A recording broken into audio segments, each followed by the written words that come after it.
Hello students, in continuation with the chemical reactions of aldehydes and ketones, now let us take up few condensation reactions.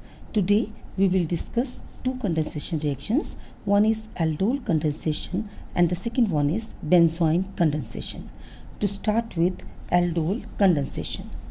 Condensation of two molecules of an aldehyde or a ketone having alpha hydrogen or hydrogens in presence of a dilute alkali like sodium hydroxide or barium hydroxide to form a beta hydroxyaldehyde or ketone is called aldol condensation.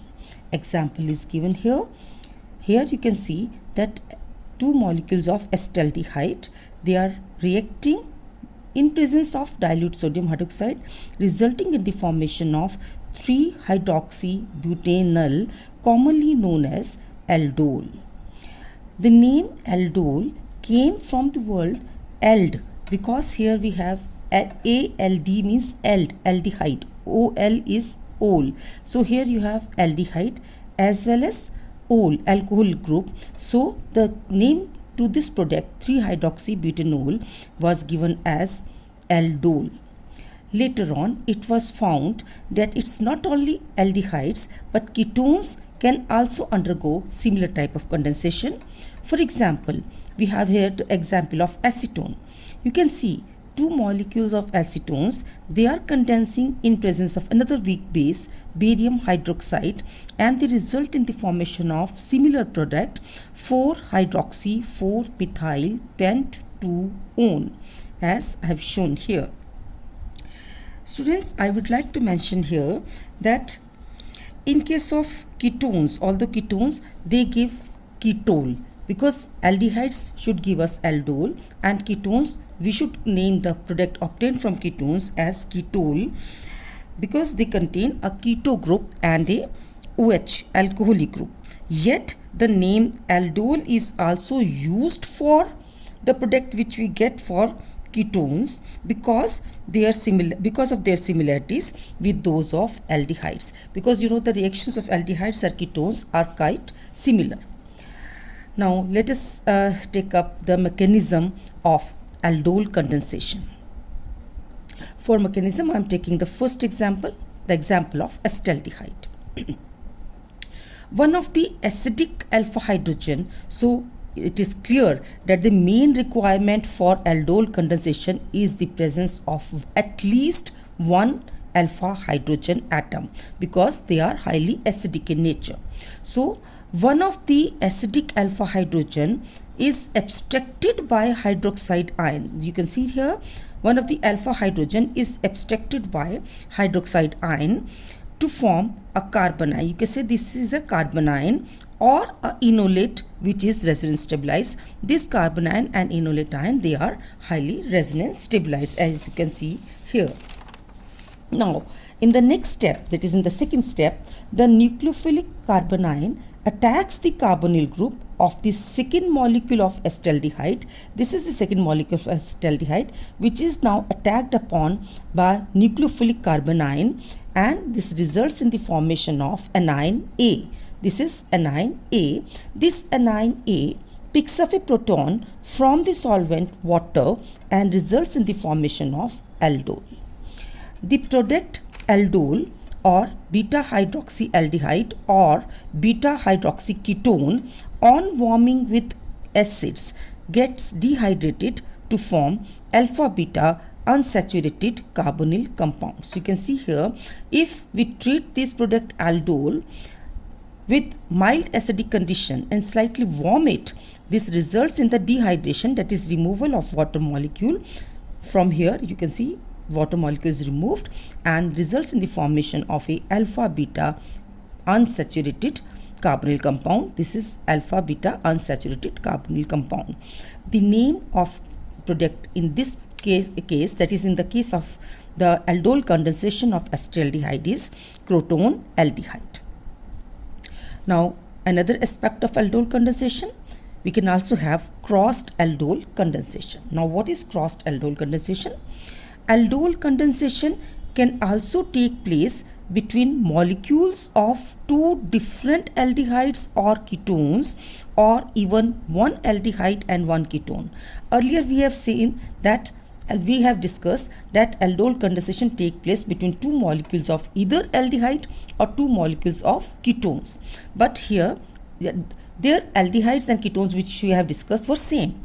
But now we are saying that they can take place between two different aldehydes or two different ketones, or even between when one molecule is aldehyde and second molecule is a ketone, provided they contain one alpha hydrogen. Such aldol condensations are known as crossed aldol condensations. Now, if both the reacting carbonyl compounds contain alpha hydrogen atoms, the crossed aldol condensation can yield a mixture of four different products, which are these. You will get here four different products, which if you want to separate these four different products, they are very difficult to separate. So they are of little synthetic value because it's very difficult to separate the four products which we get out of aldol condensation, which is crossed aldol condensation. However, if one of the carbonyl compounds does not possess a alpha hydrogen, for example formaldehyde and benzaldehyde, in that case crossed aldol condensation, they are of great synthetic utility. It means out of two reacting aldehydes or two reacting ketones, now we are talking about crossed aldol concentration, so one of the two reacting products will be different. They too can be aldehydes, they too can be ketones, or we can have one aldehyde and one ketone. Here I have taken the example of two aldehydes, but I am talking about the case where out of these two aldehydes I have taken here one benzaldehyde and one acetaldehyde. There is no alpha hydrogen in benzaldehyde, but there is definitely at least one alpha hydrogen. Rather, in case of acetaldehyde, we have three alpha hydrogens. So, because one of the main requirements of aldol condensation is presence of alpha hydrogen. So, at least one of the reacting species or the reacting molecules or reacting carbonyl compounds, at least one should have alpha hydrogen. The reaction between benzaldehyde and acetaldehyde in presence of sodium hydroxide again yields us the product aldol. But in this particular reaction, I would like to mention here, the product aldol is not very stable. Immediately it loses one water molecule and gives us cinnamaldehyde, alpha beta unsaturated aldehyde. Now why it is happening? Because this cinnamaldehyde is much more stabler than the aldol. Why? Because here this double bond which we have created now is in conjugation with the aromatic ring and also in conjugation with the CO, carbonyl double bond. Now, but I would like to mention here one thing. Such base catalyzed crossed aldol condensations between an aromatic aldehyde and a aliphatic aldehyde or a ketone is sometimes also called as Claisen-Schmidt condensation or simply as Claisen reaction. Even we will study further that here instead of aldehyde or ketone, we can also take a ester molecule. So in Claisen condensation reaction, benzaldehyde is reacting with acetaldehyde or acetone or some ester also. So actually Claisen condensation reaction is very much similar to aldol. You can say it is a type of aldol condensation itself. But as it was termed by scientists Claisen and Schmidt, so known as Claisen-Schmidt condensation or simply as Claisen reaction. We can also carry out aldol condensations in acidic conditions. Aldol condensations, they can be catalyzed by acids. However, in such cases, aldols are not the final products as they readily undergo dehydration to give alpha beta unsaturated aldehydes or ketones. I told you earlier also that aldols which we get may undergo dehydration if they are treated with acid. But if you are carrying out aldol condensation in presence of acidic medium, if itself acid is present, immediately the aldol thus formed will react with the acid present, result in the dehydration, and you will get here alpha beta unsaturated aldehyde or ketone. I have taken here the example of acetone. So here two acetone molecules, they are reacting in presence of acid, resulting in the formation of aldol, which is known as diacetone alcohol also. This immediately undergoes dehydration to give us acetyl oxide. Let us discuss the mechanism of this acid catalyzed aldol condensation now. Here you can see that in step 1, the carbonyl oxygen of the acetone is protonated by the acid which we are using for the reaction, and you get here protonated acetone, which then undergoes tautomerism to give us enol 1. Here you can see we have obtained enol 1. So initially we are adding H positive ion and same is given out because acid we are using here as a catalyst.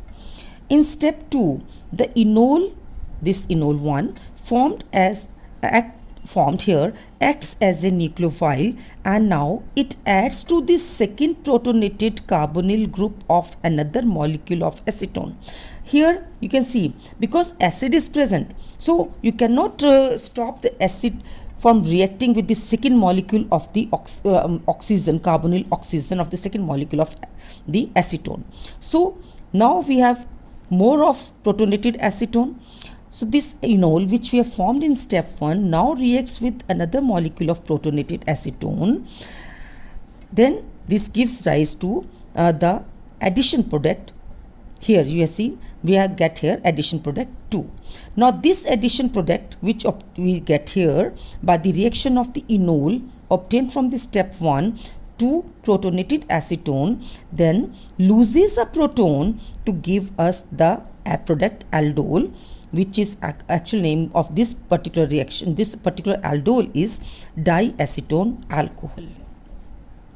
Now this diacetone alcohol or aldol, because we are carrying out the reaction in presence of acid, acidic conditions are there, immediately they will react with the acid and they will undergo dehydration to give us acetyl oxide as shown in the remaining of the mechanism. So we can have aldol condensation catalyzed in presence of acids also. Now this is all about aldol condensation. The next condensation reaction which we will discuss today is benzoin condensation. Now aromatic aldehydes like benzaldehyde, they don't have alpha hydrogens, so they cannot undergo aldol condensation because the main requirement for aldol condensation was the presence of alpha hydrogen.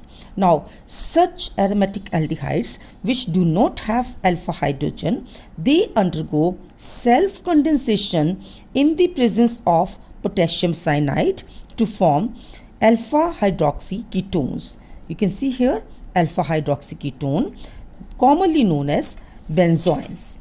So the name is benzoin condensation based upon the name of the product which you get by this reaction. Here I have taken the example of benzaldehyde. Two molecules of benzaldehydes, they are condensing in presence of potassium cyanide, resulting in the formation of benzoin. Now let us take up the mechanism of this reaction. In step 1, the nucleophile nitrile adds to the carbonyl group of benzaldehyde to form anion 1. This anion 1, being unstable, immediately undergoes a proton shift. You can see this anion is undergoing a proton shift. This electron pair is given to this proton, so it shifts to the oxygen atom, leaving its electron pair with carbon. So this anion 1 undergoes a proton transfer to form carbanion 2. You can see here we get a carbanion 2. Actually carbanion 2 is more stable, which in fact is the driving force for formation of carbanion 2. Why it is more stable? Because this carbanion can undergo resonance because it is in contact with the C triple bond N. Now in the second step, the carbanion 2, this is the carbanion 2. Now this adds to the carbonyl group of the second molecule of the benzaldehyde to give the addition product 3. So here we get this addition product 3. This addition product then undergoes another proton transfer. So hydrogen from here shifts to this oxygen. So this is addition product 3 is now undergoing another proton transfer along with cyanide elimination. You can see here we are also having a cyanide elimination. So this is undergoing a hydrogen transfer along with cyanide elimination to result in the formation of the final product benzoin. So this is how we get benzoin. This is all about benzoin condensation. So we will take up some more condensation reactions in our next lecture. Thank you.